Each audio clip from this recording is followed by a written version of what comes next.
Abstrakt ekspresionizm haqqında danışmaq istəyirəm.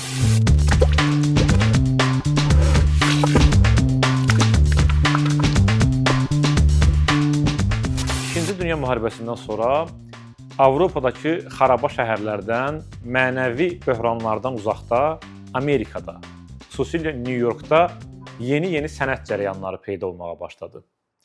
Bunlardan biri də abstrakt ekspresionizm idi. Bu, fərdin daxili dünyasını, təhdəl şuurunu, duyğularını birbaşa ifadə eləməyə yönəlmiş sənət yolu idi. Burada konkret peyzaj, mənzərə, hansısa nəsnələrin təsviri yoxdur. Hisslərin, duyğuların təlatümlü birbaşa ifadəsi, enerjisi tabloda əks olunur.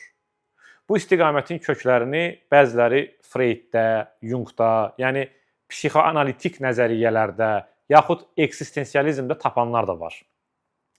Sənətçilər insanın təhdəl şuurunda yığılıb qalan, üzə çıxmaq üçün can atan, örtbasdır edilmiş hissləri, intuitiv duyğuları hər hansı qaydaya, formal qanuna riayət eləmədən birbaşa ifadə eləmək yolunu seçdilər.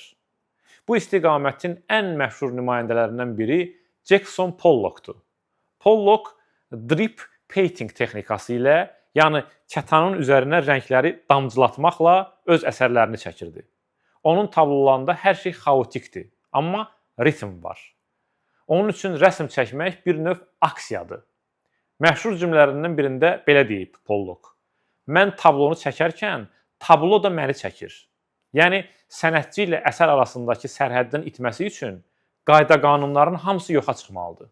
Abstrakt ekspresionizmin bir başqa məşhur nümayəndəsi Mark Rothkodur.